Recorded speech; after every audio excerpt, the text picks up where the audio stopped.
Story 7. They stopped at a little hut.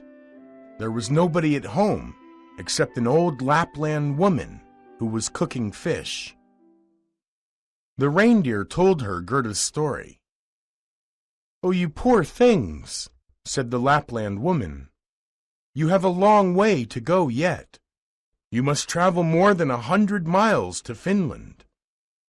The Snow Queen lives there now, and she burns Bengal lights every evening. I'll write a few words on a dried fish, as I have no paper, and you can take it from me to the Finland woman who lives there. She can give you more information than I can."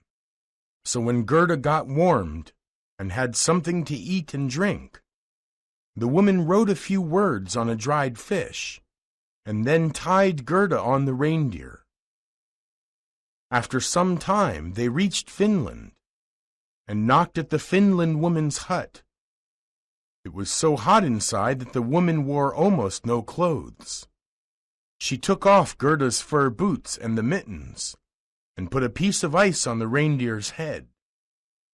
After she read what was written on the dried fish 3 times, she put the fish into her soup, and she knew it was good to eat. "You are so powerful," said the reindeer. "I know you can tie all the winds in the world with a piece of rope. Can you give this little girl such power that she will defeat the Snow Queen?" "I cannot give her greater power than she already has," answered the woman. "Don't you see how strong she is, how men and animals help her, and how well she walks through the world? Her power is in her kindness and love for her friend. She must defeat the Snow Queen herself, and remove the bits of the magic glass from his eye and the piece of ice from his heart. 2 miles from here, the Snow Queen's garden begins. You must carry the little girl there, and leave her by the large bush, which stands in the snow, covered with red berries. Don't stay there, but come back here as quickly as you can." Then the Finland woman lifted Gerda upon the reindeer, and he ran away with her as quickly as he could.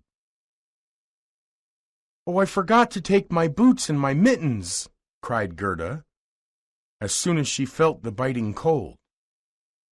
But the reindeer could not stop, so he ran on till he reached the bush with the red berries. Here he put Gerda down, and when he kissed her, big tears came to his eyes. Then he left her and ran back. Poor Gerda stood there without boots, without mittens, in the middle of cold, ice-covered Finland. She ran forward when a whole legion of snowflakes came round her. They did not fall from the sky. They ran along the ground, and the nearer they came to her, the larger they became.